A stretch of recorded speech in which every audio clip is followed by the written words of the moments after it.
함께 기도하겠습니다. 우리가 주님과 함께 살아가는 과정 속에 주님 앞에 군병이 될 수 있도록 도와주시기를 소망합니다.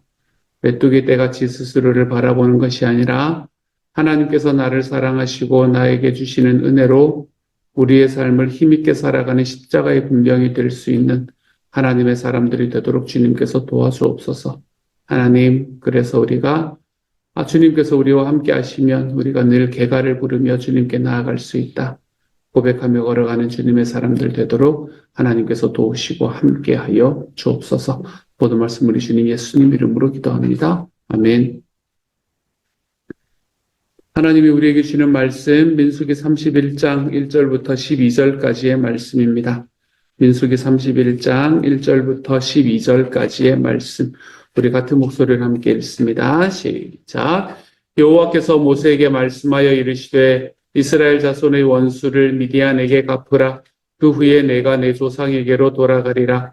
모세가 백성에게 말하여 이르되 너와 함께 있는 사람들 가운데서 전쟁에 나갈 사람들을 무장시키고 미디안을 치러 보내어 여호와의 원수를 갚되 이스라엘 모든 지파에게 각 지파에서 1000명씩을 전쟁에 보낼지니라 하며 각 지파에서 1000명씩 이스라엘 100만 명 중에서 12,000명을 택하여 무장을 시킨지라.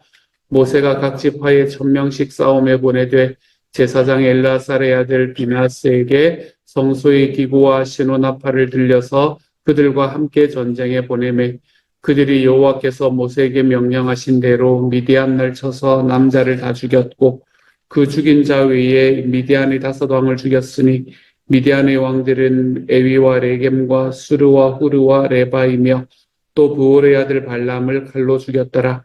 이스라엘 자손이 미디안의 부녀들과 그들의 아이들을 사로잡고 그들의 가축과 양떼와 재물을 다 탈취하고 그들이 거처하는 성읍들과 촌락을 다 불사르고 탈취한 것, 노략한 것, 사람과 짐승을 다 빼앗으니라. 그들이 사로잡은 자와 노략한 것과 탈취한 것을 가지고 여리고 맞은편 요단 강가 모압 평지의 진영에 이르러 모세와 제사장 엘르아살과 이스라엘 자손의 회중에게로 나아오니라. 아멘.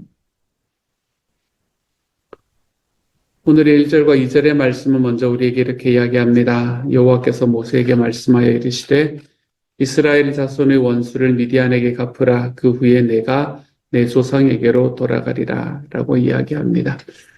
여러 가지 절기에 대한 지침들, 명령들을 쭉 내려주신 후에 하나님께서는 지금 모세에게 또 다른 명령을 내리시는데요. 그것은 미디안 자손들에게 이스라엘의 원수를 갚으라 라고 하는 이야기입니다.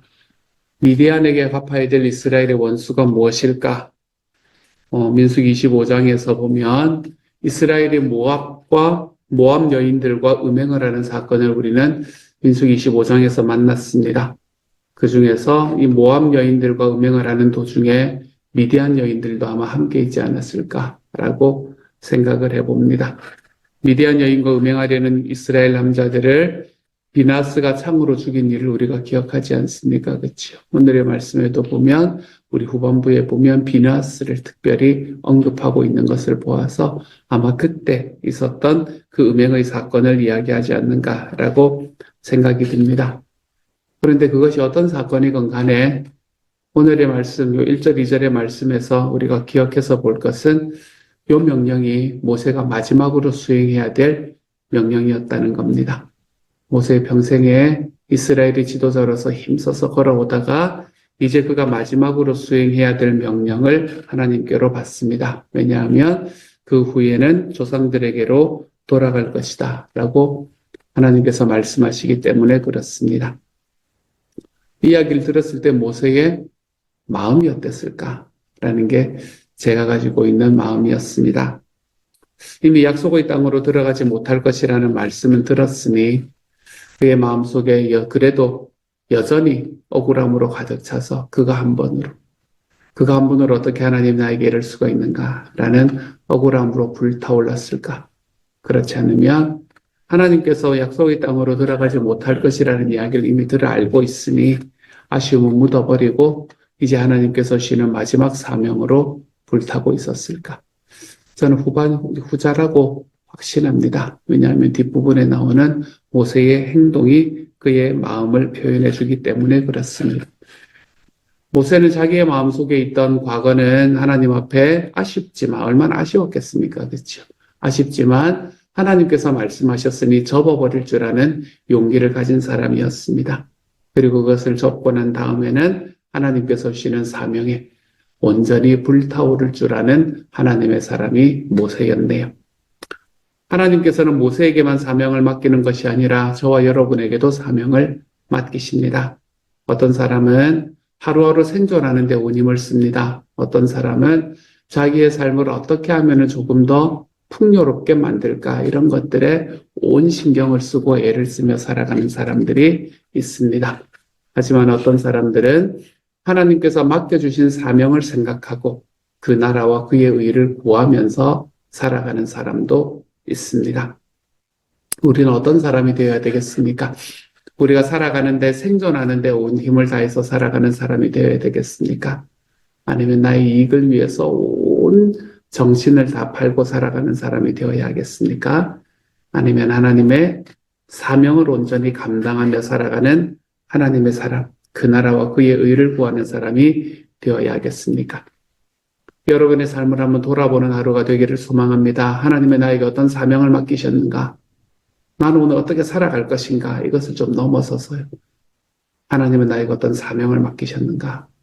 여러분, 우리의 삶을 조금 더 고상하게 살아가 볼 수 있기를 소망합니다. 내가 오늘 어떻게 살아남을까?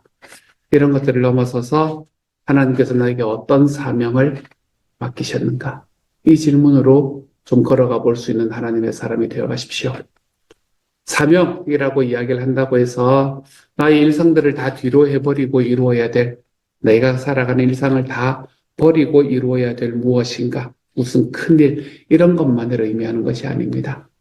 사명이라는 것은 지금 내게 주어진 일상 가운데에서도 하나님의 뜻이 무엇인지를 생각하고 그 하나님의 말씀에 순종하려고 힘써 보는 것.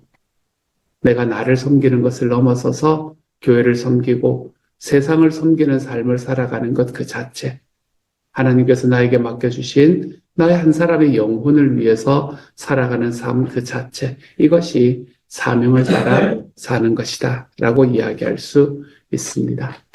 그러므로 사랑하는 여러분, 오늘 하루 살아가시면서 하나님께 주님, 당신은 제게 어떤 사명을 맡기셨습니까? 라고 좀 질문하며 살아가십시오. 오늘 하루 그냥 흘려보내지 마시고 생존하기 위해서 살아가는 삶, 우리가 거기에서 만족하지 마시고 하나님께서 나에게 맡겨주신 하루라고 생각하며 주님 앞에 감당하며 살아가십시오. 저와 여러분은 하나님께서 우리에게 이미 우리의 길을 말씀해 주신 사명자라는 것을 좀 기억하고 그 사명에 합당하게 오늘 하루 살아가 볼 줄 아는 하나님의 사람이 좀 되어갈 수 있기를 우리 주님 이름으로 축복합니다. 3절과 4절의 말씀도 우리에게 이렇게 이야기를 하는 말씀이 있습니다. 3절과 4절은요. 모세가 백성에게 말하여 이르되 너와 함께 있는 사람들 가운데서 전쟁에 나갈 사람들을 무장시키고 미디안을 치러 보내어 여호와의 원수를 갚되 이스라엘 모든 지파에게 각 지파에서 1000명씩을 전쟁에 보낼지니라 하매라고 이야기합니다. 하나님께서 모세에게 너에게 주어질 마지막 사명 잘 감당해라. 그리고 내가 이 사명을 잘 감당해야지 라는 마음으로 모세는 이스라엘을 유혹해서 범죄하게 했던 이 미디안과의 전쟁을 위해서 각 지파에서 1000명씩을 선발해서 총 12,000명의 군사를 모집합니다. 이스라엘을 모두 100만 명이라 그랬거든요. 오늘의 말씀에 보면 그 100만 명 중에서 어떻게 이렇게 모든 지파에서 1000명씩을 선발한 이유는 무엇일까요? 왜 강한 지파에서 그냥 한 지파가 아니면 몇 지파가 그냥 이 일을 감당하고 끝내는 것이 아니었을까요? 왜냐하면 그들로 공동체 의식을 가지기 위해서 그랬을 겁니다. 모든 지파가 함께 싸워야 그들이 공동체가 된다는 것을 인정할 수 있기 때문에 그랬던 것 같아요. 교회도 마찬가지입니다. 목장도 마찬가지예요. 교회는 그리스도의 몸입니다. 성도는 그 지체들입니다. 지체가 모여서 몸을 이루고 있거든요. 그렇기 때문에 모든 성도들은 나라는 이 의식보다 우리라는 의식을 가지고 있어야 됩니다. 우리는 공동체를 위해서 모두 함께 일하는 것이 하나님의 지체됩니다라는 것을 꼭 기억하며 살아가야 됩니다. 제가 왜 이런 이야기를 하나 하면 우리는 신약교회가 어떤 교회인지를 바라보고 신약교회가 그렇게 살았다면 우리도 좀 그렇게 살아보자 라고 힘쓰는 교회입니다. 사도행전에 나오는 신약교회의 특징이 무엇이었는가 하면 믿는 무리가 모두 한 마음과 한 뜻이 된 것. 이것이 신약교회가 가지고 있는 특징이었습니다. 심지어는 자기의 재산도 공동체를 위해서 모두 내놓을 정도였지요. 그랬기에 놀라운 역사가 일어났고 교회가 크게 부흥할 수 있었습니다. 많은 사람들이 나를 위해서 교회를 다닙니다. 한몸됨이라는 것은 별로 중요하게 생각하지를 않습니다. 조용히 예배드리고 그냥 내가 교회 주일날 참석해 주는 것으로 교회 생활을 다 했다고 생각을 하고 여기고 있습니다. 우리가 살아가다 보면 그것도 힘들어서 살아가는 분들이 참 많거든요. 그렇기 때문에 그런 분들을 절대로 비난하고 싶은 마음이 있는 것이 아닙니다.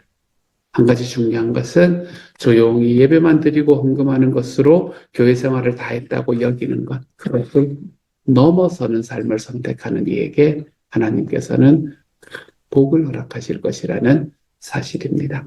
하나님께서 한 몸으로 묶어주신 사람들 좀 소중히 여기십시다. 공동체를 위해서 함께 일하고 공동체를 위해서 함께 싸워가는 하나님의 사람이 되십시다. 몸과 지체는 떨어질 수가 없거든요. 몸인 교회를 위해서 우리가 지체인 사람으로서 힘써서 걸어가 볼 수 있는 하나님의 사람. 이 하나됨으로 걸어가 볼 수 있는 하나님의 사람. 우리가 그러한 길로 걸어가 볼 수 있기를 소망합니다. 1000명씩에서 전쟁을 치른다. 우리가 이것을 바라보면서 한 가지 더 기억할 수 있는 것은 무엇인가 하면 공동체 의식. 하나님 앞에서 함께 우리가 어떤 공동체를 가지고 있습니다. 라고 이야기하는 것은 함께 일함으로 가능해지는구나. 라는 생각을 또한 해보게 됩니다.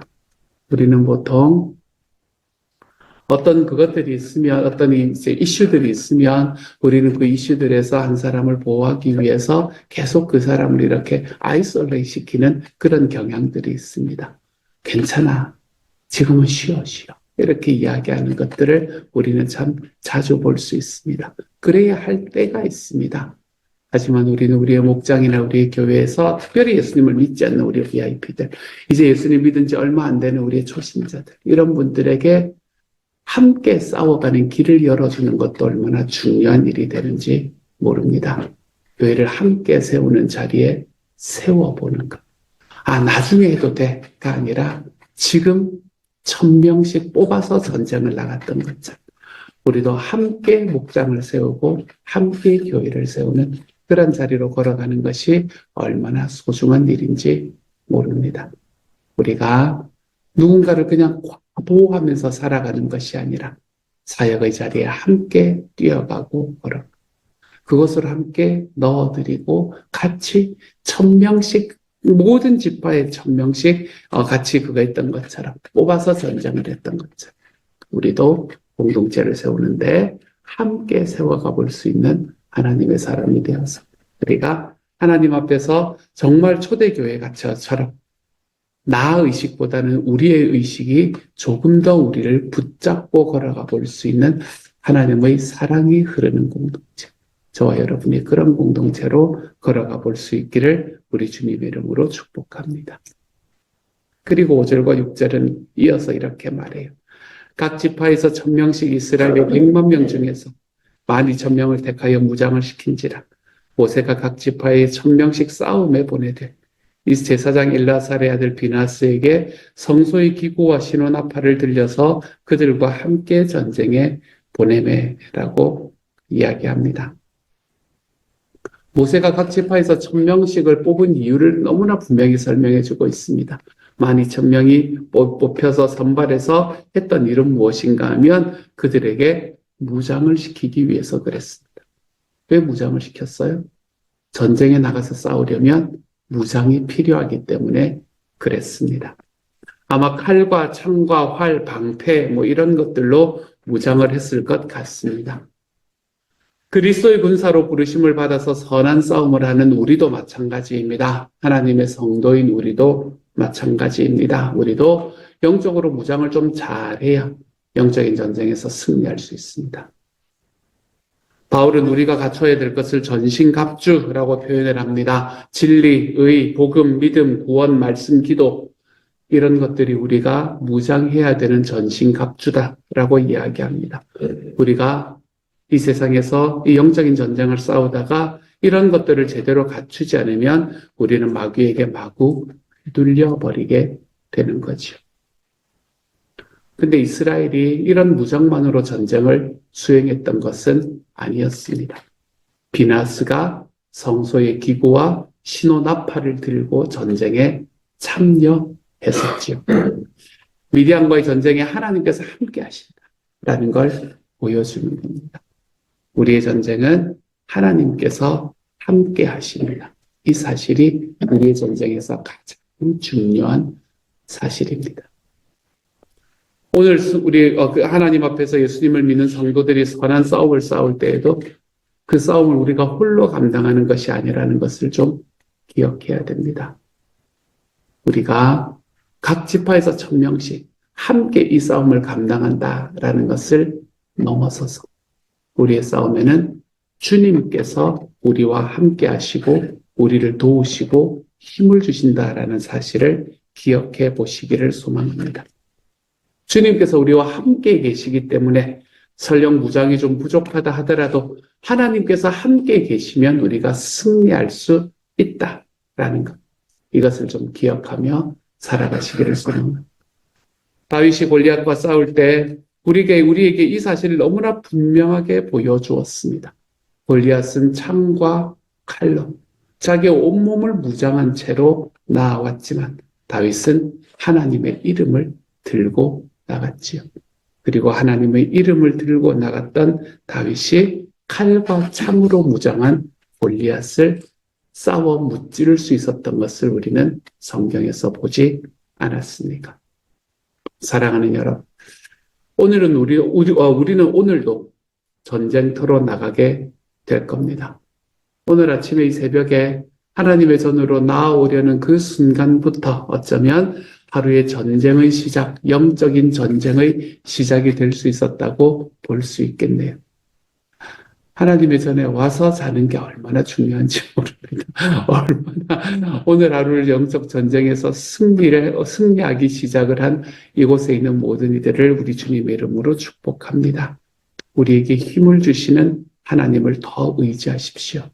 내 몸에 있는 전신갑주를 입고 싸워가는 하루가 되어 가십시오. 하나님께서 우리에게 주시는 그 전신갑주들을 하나도 빠짐없이 하나하나 다 입고 진리, 의, 복음, 믿음, 구원, 말씀, 기도 이런 것들로 우리의 삶을 다 싸고 걸어가되 무엇보다 중요한 것, 내 하나님께서 나와 함께 싸워주러 걸어가신다. 라는 이 사실을 우리가 좀 잊지 않고 걸어가서 우리가 모든 전쟁 속에서도 안전함과 평안함으로 살아가 볼 수 있는 하나님의 사람, 모든 영적 전쟁 속에서 나의 영적 갑주 때문이 아니라 나와 함께 가시는 주님 때문에 승리했다고 고백해보는 오늘 하루가 되어 가실 수 있기를 우리 주님의 이름으로 축복합니다. 같이 한번 기도합시다. 사랑하는 주님 감사를 드립니다. 주님께서 우리에게 모세에게 주님께서 이것이 너의 마지막 사명이다 이야기했을 때 모세가 억울합니다. 주님. 아니면 주님 이것밖에 안 됩니까? 이런 것들이 아니라 그 사명을 위해서 온 힘을 다했던 모세처럼 주님이 우리도 주님께서 우리에게 주시는 사명이 무엇인지를 알고 그 사명을 향해 힘써 걸어가 볼 수 있게 하여 주십시오. 주님이 주시는 사명, 하나님이여 각자에게 주시는 사명이 있지만 그리스도인 모두에게 주시는 주님의 사명, 가서 영혼 구원에서 제자를 삼으라는 사명, 주님의 교회를 세우라는 사명, 하나님 이 사명을 감당하기 위해서 우리가 함께 걸어가 볼 수 있는 모든 지파에서 천명, 사랑하는 주님, 우리가 함께 공동체를 이룰 수 있는 하나님의 사람들이 되도록 주님 도와주십시오. 이 영적인 싸움을 싸워갈 때 영적 무장을 잘 할 수 있도록 도와주십시오. 그렇지만 무엇보다 그 모든 길을 내 주님께서 함께 걸어가신다. 주님, 이것이 경험도 되고 하나님 우리의 고백도 될 수 있는 하나님의 사람들이 되도록 주님 도와 주옵소서. 모든 말씀 우리 주님 예수님 이름으로 기도합니다. 아멘.